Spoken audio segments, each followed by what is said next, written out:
Hello, everybody. This is Jeffrey GT7, and welcome to the episode. I am officially back. We took ourselves a small 4-day trip down to Savannah, Georgia. Had a great time overall. Sorry for not letting anybody know about that plan or not really posting anything. So that's where I have been for the past 4 days. We are now back home. Like I said, we had a really great time overall. So today's episode is going to be using the Di Tommaso Pantera build. Of course, if you saw the thumbnail, this is going to be a swap build. I'll showcase in the episode the step-by-step process on how to get the car, the engine swap to get GT Auto, the livery, which I pre-made for this car. I'll showcase that as well. The main setup build on what you need for the car, and of course the race. So step one is going to be on how to find the car. There it is right there at the used car dealership. It's currently still right there right now, so if you want to go ahead and pick it up, you can. Pretty pricey, around 170,000 credits overall, so just make sure you have plenty of credits in hand before you do this particular build. I would recommend just do one race at Le Mans and you should be good to go. After you get done with the race itself, for some reason I forgot to showcase this, but you need to make sure the car is in fact wide. As you see so right there on the screen, make sure this car is in fact the wide body version, because it's going to become pretty important. As you see so right there, you can see on the screen, make sure you get the wide part to it and you'll be good to go for our first step. After that, the next step is going to be, of course, a swap build. You can see there's 2 swaps to go from this car. We're going to be more focused on the Mustang version, the Coyote Mustang. In order to buy one, you have to be at least collector level 50. If not, you can always go to your tuning parts at your garage and check your engines and see if you have that engine. If you do, you can go ahead and redeem it for free. Just make sure you see a lit up bar with the word compatible on the top right corner. If you do see that, click on it, say yes twice, and you can use that ticket for free to get that swap for free, just in case if you're not level 50 just yet. Here's a livery I got for this car. Again, it's going to be a wide car livery. So again, don't forget to put the wide body on the car before getting this livery. There's the 2 hashtags. You can search this livery from the game itself, or you can just follow me in the game. There's the instructions right there. This can be for me or for any other particular user you like to see in the game. Just basically just follow those instructions. That way, if you do see my episodes and if I do have a shared livery, you can just automatically follow me in the game, check my news activity on my list, and you'll be able to pick it up at your collection and you'll be good to go from there. So just in case if you do not want the livery but you would rather have the parts instead, that is totally up to you, which I am cool with. I'll be showcasing soon what parts you need for this car. It's going to be pretty simple. It's not like other cars where you have to get the right rims, get the right front bumper, the rear bumper, the wing. This is going to be a little bit more faster and a little bit more easier than most cars is in the game. So again, we're going to go ahead now and go to GT Auto and check and see what the parts consist of from this car. That way we can be back on the road. So here we are. First step, of course, is going to be the rims. It's going to be Oz Racing. It's going to be these right here. These Oz Ultra Leground rims. Just make sure and just copy the width and the offset. And last part is going to be the wing, Type B. And boom, you're done. That is it. Those are 2 parts you need from GT Auto for car customization. Here is the first picture of the list of what you'll have to have for parts. Sport hard tires. One thing I would recommend doing is make sure you just copy the front and the back downforce. We got fully customized manual transmission. Make sure you just copy the kilometers right there. And that's going to be it for the first part of the list. Pretty simple overall. After you get all those parts and everything pretty much copied from the first part of this build, we're also going to check out the second part of the build. It's going to be a bit more complex. There you go right there. So just make sure you just pause the episode, go to tuning shop, and just pick out the parts you need from this particular car. And once you pick up the right parts and have everything together, you should have the right number.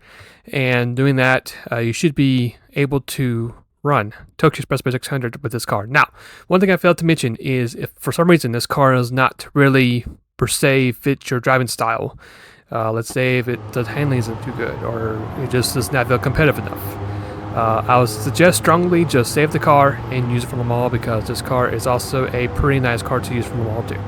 Just because the speed is really good. and you know, it's quite a unique car to try out.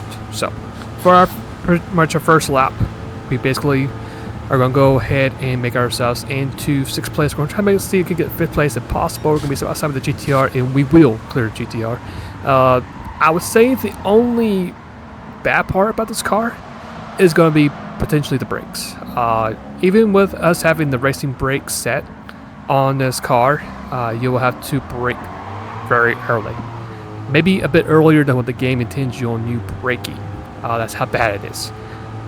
Other than that, the car has really good speed, really good acceleration. The fuel itself is also decently good too. The handling is a bit odd. It does feel a little bit tight, so there's going to be some understeer, which is quite pretty weird. I know most of the weight is toward the back of the car. It's probably because of the lack of downforce from the front of the car. That's probably why the car is going to be tight. So just keep that in mind. If you're either on controller or on a wheel, the car will get tight on you. So that's why I said before, if this doesn't work out for here, then I would suggest trying that a little more. Other than that, we have found ourselves in P4 currently. We're right behind, 4th place, and we're behind both the RX-7 Riamiya and the classic Ogen Supra. As we know from the past that these two cars, if they're close together at the hairpin, they tend to mess up the braking points, and they just miserably miss that corner.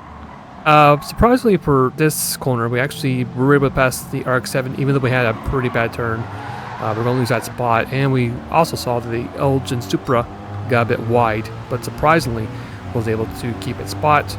But since we're in the main straight, we're going to easily grab those 2 spots, and that's going to be it for our very first lap. So very, very quick lap overall, despite having that issue of messing up that hairpin at the end of that corner. 2:18, which isn't too bad, was our first lap. The end of lap 2 into lap 3, we've actually have caught up with the race leader, and we're going to go ahead, get that draft from the race leader, make a slingshot to the inside, and easily take away the lead of this race and just run very aggressively and run away from it from the rest of the crowd. Fast forward now to what's going to be our hot lap number 6. So I would really recommend that you stay behind, watch, see what the car is doing, and then I'll be right back for our pit stop.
Alright, let's go ahead and fast forward to later in the race to lap 7. It's going to be our one and only pit stop lap. And the car overall was very, very good. Tires no need to worry about tires. They did very well in this race, so just worry about refilling the car with fuel, and that's going to be it for our pit strategy. We will lose the lead temporarily, unfortunately, from the RX-7 Riamiya, but luckily within the next couple of corners, we did manage to retake the lead before it actually made its scheduled pit stop on lap 8. So there we go. That's going to be it for pit strategy. Finishing up the rest of the race, the car did very well, very smooth, very quick. Even though we had issues with braking and of course the understeer too. Going to finish up with a very strong 2606 overall with this car.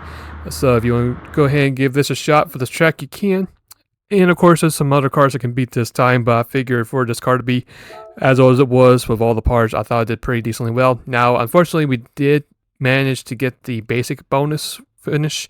We actually went over the white line at the very last hairpin on a couple of laps, which was quite unfortunate, but that's sometimes the way it is. But for our next episode, it's going to be using the Group 4 Huracan for Tokyo Expressway 600. So yeah, looking forward to see what I can do with this car. It's been quite a while, or I may not have done this before, so very much looking forward to see what this Group 4 can do at Tokyo Expressway 600. Might be successful, hopefully. We'll just have to wait out and see how it all pans out. So until then, I'll see you guys later. Thank you again for watching today's episode. Hopefully this particular tune has helped you out in the game. Hopefully it will also give you some more grades in the game as well. If you want to check out my other social outlets, such as Reddit and TikTok, there they are right there listed on to the left side of the screen. For Discord, I'll have to update it. That link is not correct. But if there's a particular tune that you guys like for me to try out, you're more than welcome to put in any suggestions in the comments below as well.